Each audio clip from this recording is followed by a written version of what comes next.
Thank you. Good morning. This is the meeting of the Sustainability and Renters' Rights Committee of the Seattle City Council. Today is Friday, July 15th, 2022, and the time is 9:37 a.m. I am the chair of the committee, Councilmember Kshama Sawant. Will the clerk, Ted Verdone from my office, please call the roll? Councilmember Sawant. Present. Councilmember Lewis. Present. Councilmember Morales. Here. Councilmember Juarez. Here. And Councilmember Nelson. 4 present. Thank you, Ted, and welcome members of this committee. Today we have 2 items on the agenda. First, we will consider and hopefully vote on the appointment of Jessyn Farrell to be the director of the Office of Sustainability and Environment. She is currently acting as interim director. My office sent her questions last week, and we have heard that she will send we do have answers, actually. Appreciate Jessyn Farrell sending us the responses, and I'm sure we'll hear more from her personally this morning. And then the committee will vote on the confirmation of 5 reappointments to the Green New Deal Oversight Board. Because for all 5 are reappointments, I don't expect that they will be attending the committee meeting, but and I assume that it will be a quick agenda item. Before we begin the discussion on all these appointments, we have public comment. I don't believe there are anybody from anybody signed up remotely, and we have 2 speakers signed up in person here. Ted, please read their names. Each person will have 2 minutes. Carolyn Malone, followed by Alex Zimmerman. Go speak. Yeah. Now? Yeah.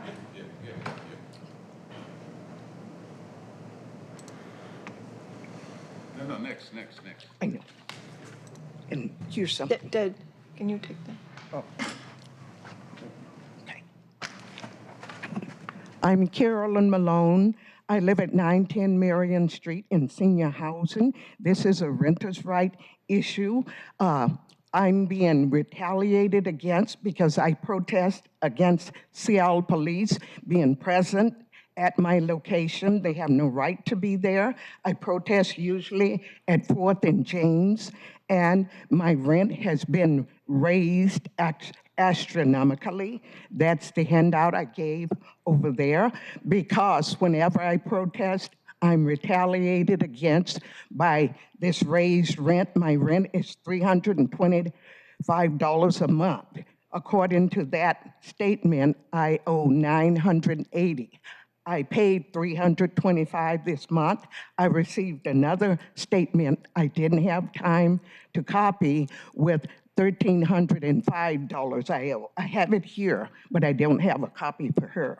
And so I'm locked out periodically. I have a fob lock. It flashes red. When I try to get into my housing, other tenants are told to shun me. And it's this elder abuse, harassment, bullying that goes on between the manager and Seattle Police. The manager is Nicole Meals, assistant manager. I asked the assistant manager, why is my rent suddenly jacked up? She said it's a glitch, but the glitch continues. Has been there 3.5 years, and I've never been late, always paid the right amount of rent, yet my rent has been distorted to an astronomically high rent. I talked to Rhonda Walkup, another tenant in a wheelchair. Her rent is $5,000. This needs to stop. I was evicted on the streets for 5.5 years. I don't intend to go back. Thank you. Thank you. What's your name? Marilyn? Carolyn. Carolyn. Malone. Carolyn. 910 Marion Street. Thank you. Can you make sure to talk to Ted after the committee? Yes, I will. Thank you. Our last speaker is Alex Zimmerman. Thank you.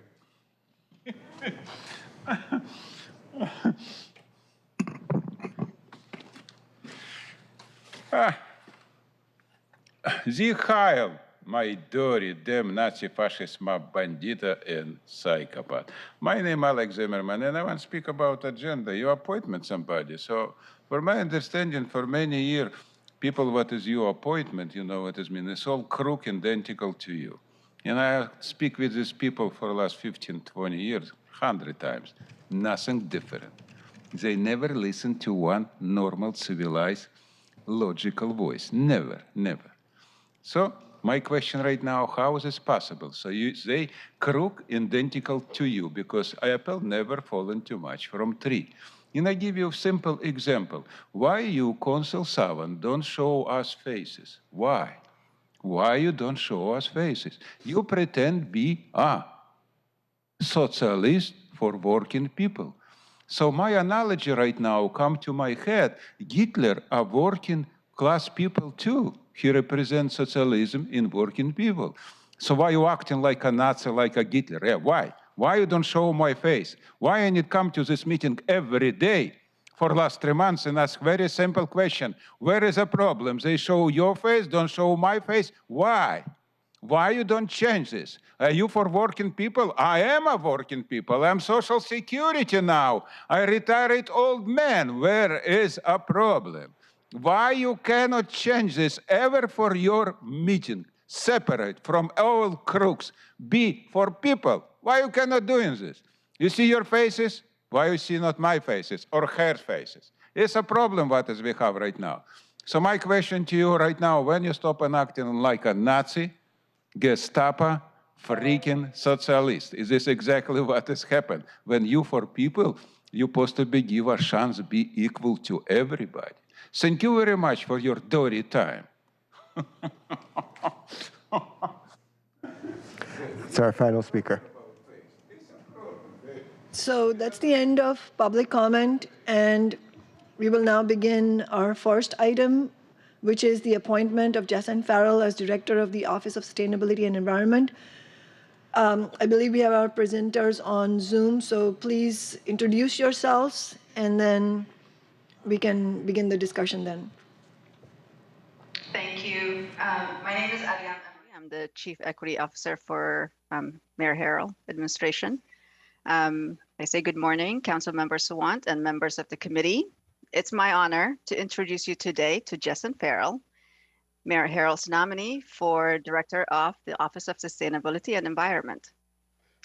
If you've worked with Jessyn in her previous role as an advocate or as a legislator representing North Seattle, you know how fortunate we are to have this longtime champion for environmental justice, transportation options, and housing access.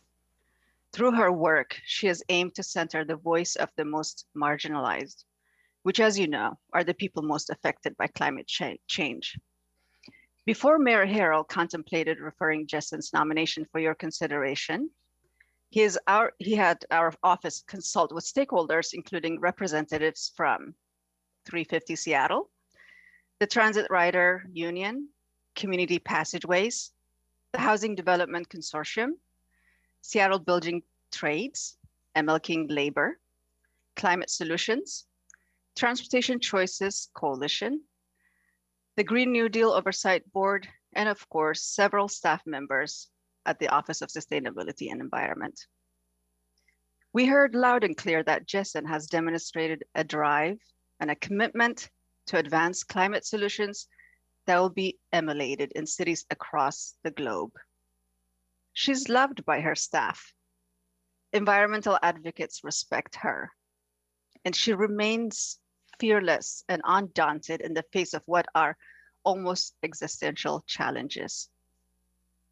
I consider myself so fortunate to have the Office of Sustainability and Environment under my portfolio, because it means I have the opportunity to work regularly with capable, visionary leader who has the credential and community connections to advance real change on issues that affect all of us. She's already working to elevate the voices of the Green New Deal Oversight Board, enhance access to healthy food, and develop improved energy standards in Seattle's buildings. And she's just getting started. It's amazing to see her at work here. As you consider her nomination today, I trust you'll recognize what an incredible asset we have, where she wakes up every day to serve the people of Seattle. With that, I'd like to invite Jessyn to her introductory remarks. Jessyn. Thank you so very much. Good morning, Chair Sawant, Council President Juarez, members of the committee. For the record, I'm Jessyn Farrell, Interim Director of the Office of Sustainability and Environment, and it is truly a privilege to get to be here today. And I would like to thank Mayor Harrell for this opportunity and thank Chief Equity Officer Emery for her kind remarks. And it truly is a delight to get to work with you on these really important issues. So thank you very much.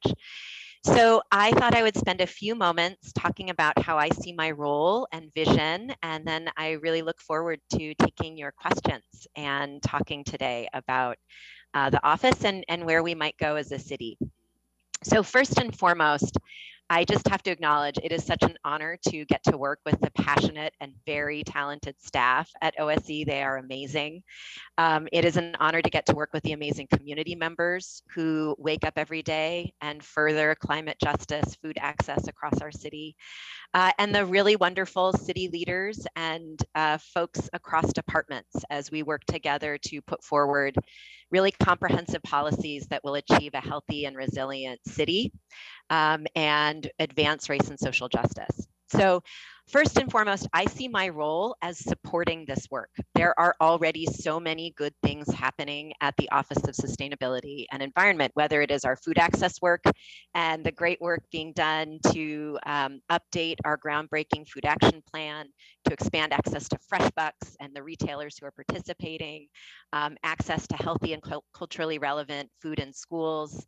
I see myself as supporting our Great Place-based resiliency work in the Duwamish Valley, implementing the Duwamish Valley Action Plan, and our groundbreaking work around a resiliency district there, as well as our work to foster a healthy, equitable tree canopy in our city. And of course, supporting the work that we're doing to advance climate justice and working with the Green New Deal Oversight Board to advance policies that are community-centered and about advancing prosperity. To decarbonize transportation and buildings and build in climate resiliency across the city. So first and foremost, I see my role as supporting the great work is already being done. Secondly, I see my role as getting to be a champion for scaling the work that we are doing. And I'll just talk a little bit about climate to illustrate that. As we know, it is go time to address the climate crisis. The hour is really late. We have tarried. And the good news, though, is we actually know what to do to reduce emissions. We know how to do this. And there are many really great programs that are already happening, whether it is our clean heat conversion program. Thank you, Council, for your support of that. Whether it is our work to decarbonize buildings, whether it is the work we're doing on process and the how we do this to center communities and community voices and community solutions. So it's just to say we actually know how to do this. And the challenge now is to put in place the funding and the infrastructure to actually scale the work we're doing so that we can reduce the emissions. I like to think of it as we need to reduce emissions and increase investments. And that is really one of my roles I see as I am the director of OSE. And then the third thing is to really build on the important work that we've been doing to center race and social justice, and two specific examples of that. One, to increase the diversity of our office and to improve our office culture so that BIPOC members of our office feel supported and can thrive for the long term as members of the OSE team. And then secondly, to really integrate climate justice and centering the work of community members and frontline communities in everything we do. So with that, I will conclude my remarks, and I am happy to answer questions and to talk in more detail about any of these things. Again, thank you for your time and your consideration. Thank you, Adiam and Jessyn. Appreciate those remarks. I have some remarks to make and also some questions to ask, but I will open it up first to council member, committee members. Would you like to say anything? President Juarez, Councilmember Lewis, Councilmember Morales. Looks like Councilor Morales has her hand up. I'm good. Oh, Oh, yes, please go ahead, Councilor Morales. I missed I'll that. help you out there. Thank you. Thank you. Thank you, Chair Sawant. Good morning, Director Farrell. Nice to see you. I'm excited about this this appointment. I know you've been working for a very long time on these issues. I would love to hear just a little bit more. I feel like just this week as a council, we've been talking about climate issues. We've been talking about making sure that we're addressing climate emissions in our comprehensive plan. We've been talking about it just last night. We had a 2-hour hearing on the parks levy, and a lot of people calling in about how we decarbonize buildings, heating conversion, how we make sure that we're prioritizing reducing carbon emissions through our parks levy. And you've mentioned in your remarks or in your answers to some of the questions, the work with SDOT and making sure that we are increasing transit options and pedestrian and bicycle options so that we can continue to reduce emissions and really make that choice the easy choice, which I think we really have to do if we're going to try to move people out of their cars. I wonder if you could just talk a little bit about your role and the role of OSC, because all of our departments have a role to play in this, but I see it really as you said, as your charge to sort of coordinate all of that work and provide the technical assistance and the deeper knowledge for our departments. So can you just talk a little bit about how you work with our other city departments so that everybody understands what their department needs to do to prioritize these changes? That's a great question. So there are a few different pieces to how I think that works, and I do think that OSC is a soft power office without a big capital budget. Really and truly, a lot of our work is as organizers, as supporters, as cheerleaders to really move the ball forward with our colleagues in other departments. And so one of the things I think that's really important, though, is to have a clearly articulatable agenda of what it is that we're trying to do. And while this is still being refined, I think the basic parameters of that is, number one, fostering a green and equitable economy. So as we're making these investments, making sure that we are centering workers, we are centering people who have been left out, and that we're building a base of prosperity as we're doing this. Number two, of course, reducing greenhouse gas emissions and doing it in a way that is in keeping with our goals around race and social justice. And so that is about working with our partners at SCL. It is about working with our partners at SDOT to put forward plans and programs that are scaled and ambitious that actually get the job done. And I can talk more specifically about what those are if there's interest. And then the third thing is climate change is upon us, and our communities are already suffering from the effects. And so we need to be really relentless in our focus in supporting people right now. And that is about making sure that buildings are cooling in ways that are decarbonized. It means making sure people have access to tree canopy, cooling, parks, open space. And in the case of climate emergencies, places like resiliency hubs, that's an emerging conversation in the city, and really figuring out how to make places community responsive, recognizing that not every single neighborhood has the same needs. And again, doing it in a way that really is centering environmental health and justice, public space and access, and public investments in those things. So laying out that clear agenda and what it is that we're trying to do, to me, is really foundational, so that we can then start to align our efforts across departments.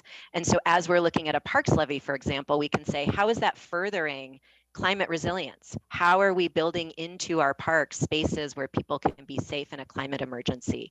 How are we decarbonizing our own parks facilities?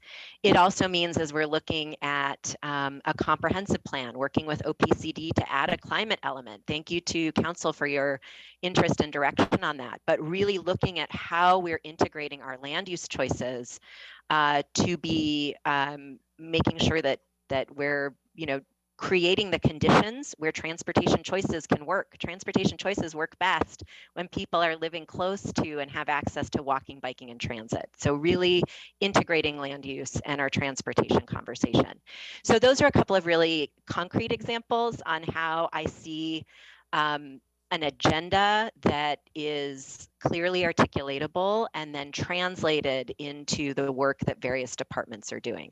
All the while, making sure that we are a conduit and responsive to what community wants and sees, and giving that voice and agency to people as we're building out these programs. Thank you. Madam Chair, I have one more question, if I might. Yeah, please go ahead. Thank you so much. I would be remiss if I didn't, as one of the people who helped write our local food action plan in 2012, if I did not ask about it. You mentioned in your remarks that you're updating it. And I just want to take a minute to talk about the connection here, right? As we're talking about heat waves and increased carbon emissions and the need to protect our environment. What we're also talking about, there was an article in the paper just earlier this week about preserving our foodways and protecting here in the Pacific Northwest, protecting rivers and streams and berries and fish and all of the ways that our indigenous community foodways are being preserved. But for everybody, Washington is one of the epicenters of agriculture. And I know that as we experience climate change across the globe, people are looking to Washington for our food production. And so anyway, I just wanted to ask for a little bit more information about what is being considered for updating that plan and what the timeline might be. That's a great question. And thank you for your leadership in 2012. That was really groundbreaking work that the city did. Cities had not typically done that at that time. And it is now more typical for cities to have food action plans. And so as we're updating it, it really is building on that history and that willingness to innovate. So a couple of really, so first I'll just talk briefly about the timeline. So there is a deep community engagement that is happening right now over the summer. That is going to inform the draft recommendations that will be available publicly in the fall, and we'll be briefing the council on that. And then the hope is that the council would adopt by resolution the food action plan in January. And there's some really exciting things that are going to be a part of it, including specific supports of indigenous food culture and foodways, and how we support and integrate that into the city's food programming and support, how we are increasing agency and decision making and power around food access through our support of Black and Indigenous and other farmers of color within the city. How are we supporting youth and access to healthy pathways for eating for young people, particularly in our schools, and around culturally relevant food, around fresh food, around maintaining food access and some of the barriers around cost. And then just, improving our Fresh Box program, which is really a wonderful program, has a greater need than we fund, and making sure that we have access to more and more retailers. And one of the things I'm also interested in is that connection to transportation. How are we making sure that people have safe, healthy access to stores and shops? So where are we increasing our pedestrian safety improvements and access for vulnerable users of our transportation system as they're getting to healthy food access? So those are a few of the pieces that are coming. Thank you. Thank you. Are there questions from other committee members? I don't see any hands up on the Zoom. I will go ahead and ask a question. First of all, thank you for the detailed responses that you sent to the questions from my office, Jessyn.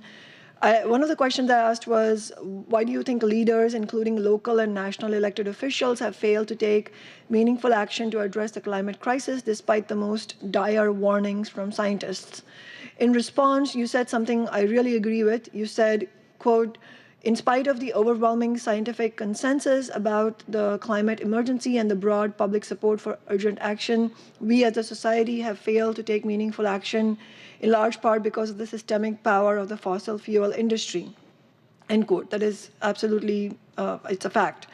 But you also said something I don't agree with. You said, quote, fortunately in Seattle, we have found the keys to unlocking progress on climate by taking the economic fight head on with the Green New Deal and flipping the trickle-down narrative upside down, end quote. So just to explain where I'm coming from, when we're facing a global existential crisis like the climate catastrophe, I don't think it is good enough for this city to be maybe better than some other cities in some metrics, which obviously is important, but it's simply not enough. I'm sure scientifically speaking, you'll have to agree that the measure of success in the case of climate change has to be far more sober than that and in line with the devastating statistics. So I'm not sure I understand how you can say that Seattle has flipped the trickle-down narrative upside down. Seattle budgeted $6.5 million out of a multi-billion-dollar budget for the Green New Deal. And we know from reports released by the Office of Sustainability and Environment itself that greenhouse gas emissions, especially if you look at building emissions and so on, in Seattle have continued to increase, not decrease. So if you could just express some thoughts on what you need, what you think that needs to happen to reverse that. Thank you, and I appreciate that perspective, and I think that you're absolutely right that the depth and urgency of the crisis is deeply profound. And what I would say is that part of that and part of what I hope is that we can take the things that we're and this will go back to what I said earlier around scale. It's not that we have solved the problem here. We have a lot of work to do, but we are doing some experiments and we are doing projects that are showing the way. And our challenge now here in the city is to scale them to the size of the problem. And that is also to recognize, as you really point out, this is a global problem, it is a national problem. And yet, that doesn't mean that we don't act in the city and that we don't act as an example and a laboratory. One of the things that we all know too well is that people can say, well, we shouldn't do anything here in the city because it's a national or global problem. But really, I think cities are laboratories. They are places where we get to test what works. And we can lead by example. And in our community of cities, you know, Seattle has been a community of cities through programs like C40 and others to push climate policy that way. So I really, truly agree with you in the depth of the problem and the global nature of the problem. And yet, I think we need to continue to wrestle with the problem locally and do our own work to scale our answers. Thank you. And then just one other thing, if you would be great if you express some thoughts about this. You know, you've said in your responses to the questions that as director of OSC, you will be committed to making the same case for transformational climate investments in our city and region, based on this is a quote from your responses, based on the 3 pillars of a clean energy economy, reducing climate pollution, and building healthy communities, which all of which I agree with. But I think as we all know, those of us who have been in political work, you know, no matter which positions you've taken, I mean, anybody has to honestly acknowledge that for anything like transformational climate investments, as you say, and as I agree with, cannot be done without inevitably coming into direct conflict with big business and the super rich, because as you said, you know, it's a systemic power of the fossil fuel industry, and then how it starts manifesting itself in the lower rungs, and including in political entities, is the main obstacle, not the knowledge of ordinary people. Ordinary people understand the need to urgently move away from fossil fuels, but these are the barriers. The barriers are corporate and systemic and political. So how do you see your role as director of OSC when all of that is true? Because if you are to lead on any transformational climate investments for this city, then it will inevitably put you in conflict with major powers in the establishment and in big business. How will you deal with that? I mean, just to give you one concrete example, one of the main obstacles for Green New Deal investments is revenues, public revenues, and that is the primary and the only obstacle is the absolute opposition of big business entities and wealthy entities to pay their anything close to their fair share in taxes, whether it's at city level or at the state level, and also nationally, we know this is true. So yeah, go ahead.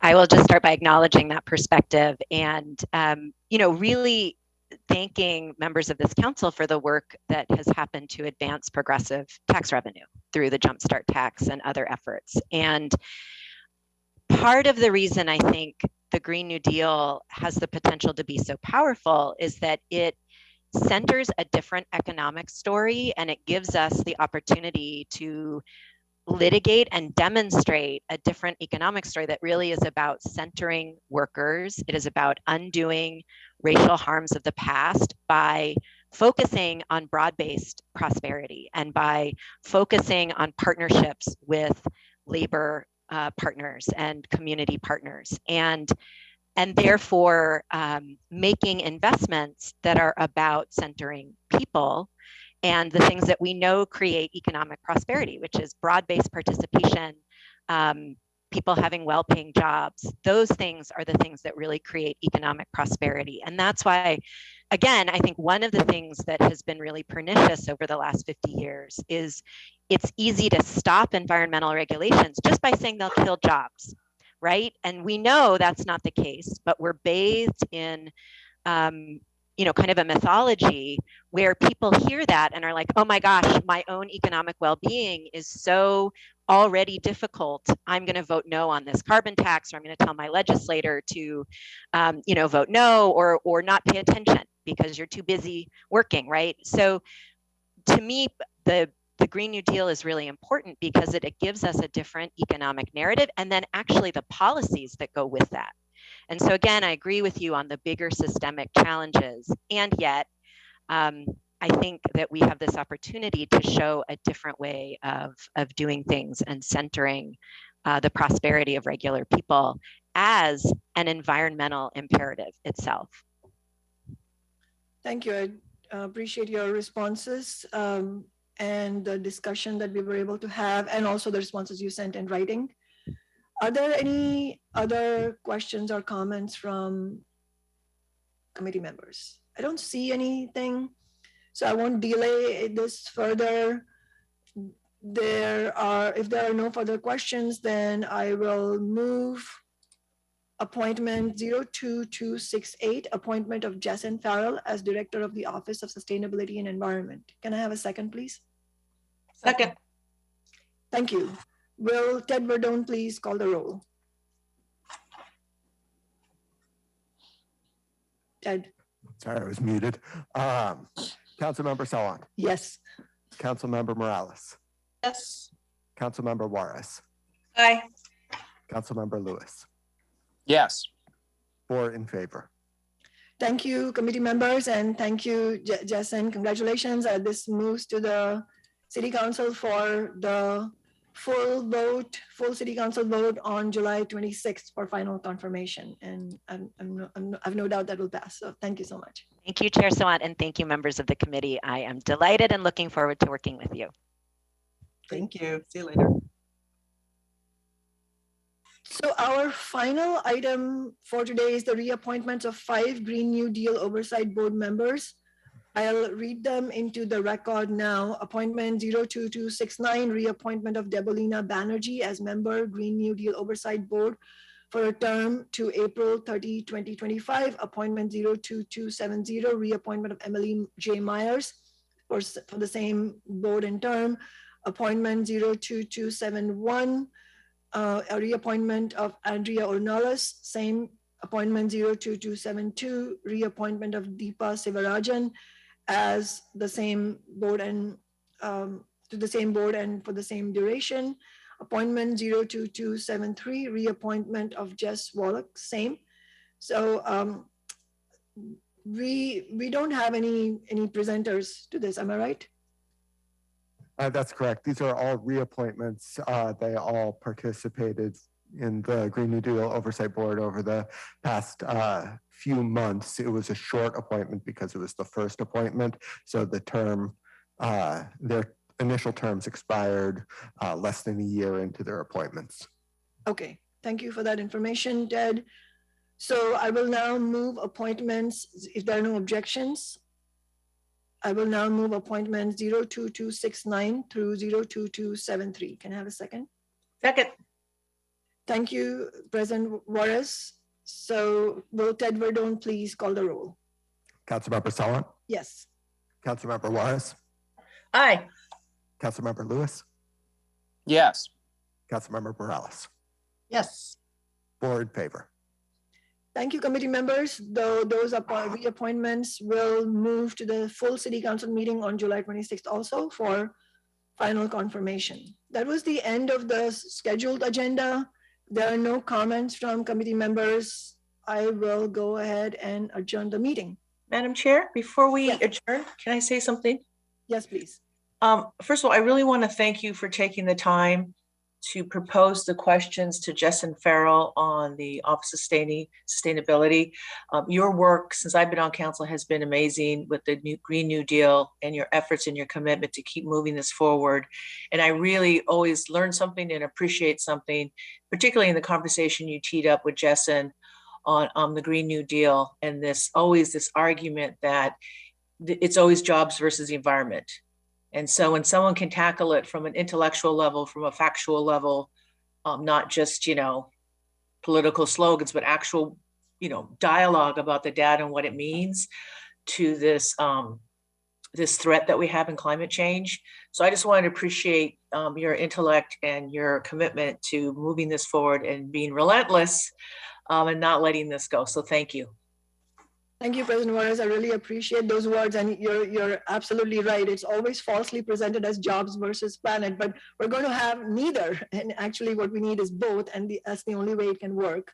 And Right. it's especially relevant to our indigenous communities, in fact, because that choice is posed most sharply and most ruthlessly for the most underrepresented and oppressed communities. Right. And so when I hear you, and I've learned a lot from you, but I always, because I'm older than you, I always harken back to a famous Supreme Court case, which I can't remember the top of my head right now. I think it was Justice Douglas that, are we going to wait till we have the last salmon in the river? And that's from the 70s. So this is not new to me. Tribes have been doing this on the forefront with our treaty rights and co-management and all those ways of knowing.